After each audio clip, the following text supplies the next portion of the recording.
Здравейте хора, аз съм Слотфиш и в днескашното видео ще си говорим за топ 10 най-трудни нива в FNAF Hellpointed 1. Десетото най-трудно ниво в нашата класация е на FNAF 3 Нощ първа.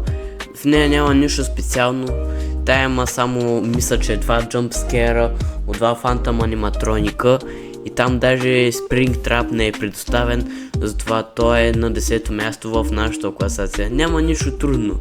Минава се само за 5-6 минути максимум. Най-трудно ниво в нашата класация е на FNAF 1 Нощ първа, тъй като там не са ни предоставени много аниматроници, от които трябва да се пазим, и това ниво реално минава най-бързо от всички други нива.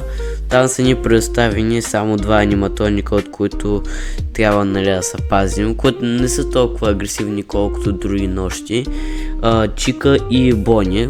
Затова не мисля, че това ниво е толкова трудно и затова го сложих на 9-то място в класацията. Осмото най-трудно ниво в нашата класация е на FNAF 2 Нощ първа. Да, вие можете да си помислите, че щом е Нощ първа ще е лесна. Ма не е толкова лесна, колкото другите, които споменах до сега. Там ни е предоставен пъпет, който ни трябва постоянно да му навиваме кутията, за да ни излезе и да не ни убие.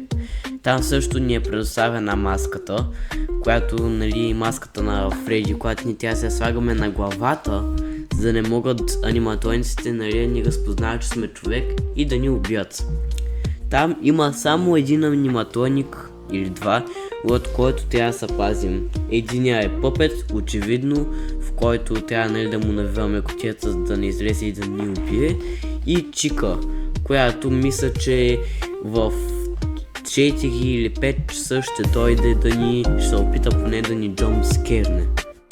Седмото най-трудно ниво в нашата класация е от секцията Parts and Services, където ние трябва да оправяме аниматроници, и аз говоря по-специфично за Чика, тъй като трябва да се направят няколко различни неща, за да можем да я изчистим.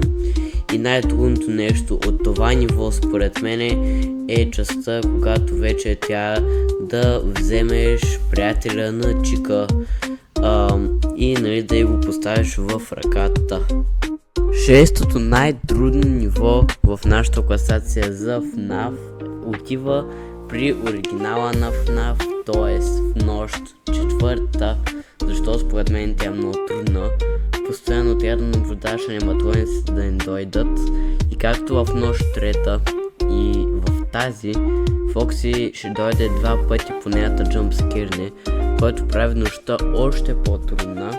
И на всичкото отгоре генератора в играта, който ти дава енергия за всички устройства, които има в стаята, много бързо свършва.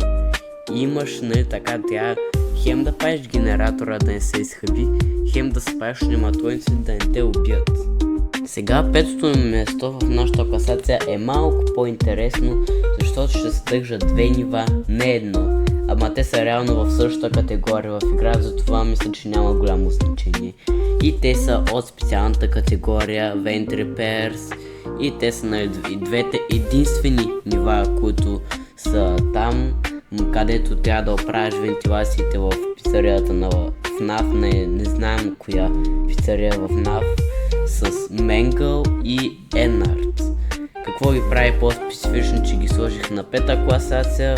На 5-то место е, че Мангъл и Енард според мен са еднакво силни, и разберете, нивото е прекалено странно, прекалено трудно за мене според мене.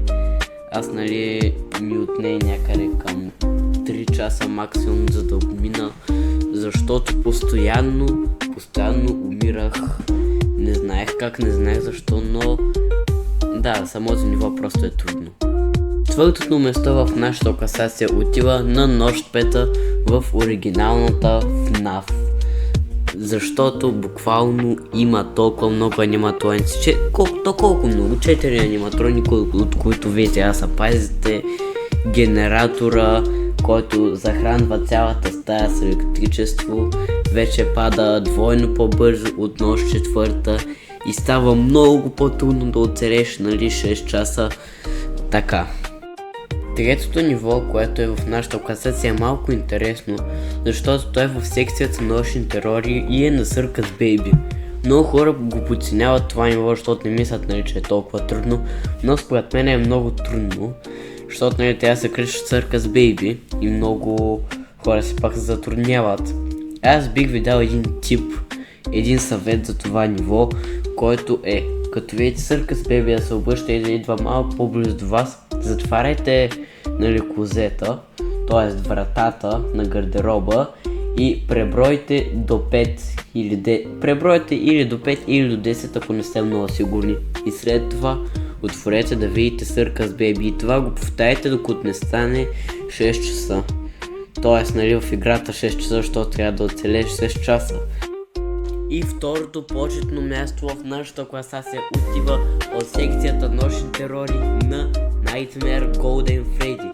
Това бих казал, че е втория най-труден бос, защото на първо място мисля, че босовете в множествено число, които ще кажа, са общо казано, ако ги съберем всички, са по-мощни и са по-трудни нивата от това на Nightmare Golden Freddy. И първото почетно място в нашата класация отива на всички поднива в FNAF Help Wanted 1. Какво имам предвид поднива? Поднивата в FNAF Help Wanted 1 са, когато минете всички нива, можете да отключите допълнителни нива, които са петорно по-трудни от миналите нива. Аз затова реших сега да ги сложа на първо място всичките, защото няма какво, те всичките са трудни. Аз не можах да избера кое е по-лесно от другото. Според мен всички са трудни, всички поднива са най-трудните нива. Затова ги слагам на първо място. Надявам се, хора, това видео да ви е харесало. Моля, преснете мощно този лайк бутон, абонирайте се с камбанка за моя канал и споделите видеото с приятели. А от мен Swordfish, чао!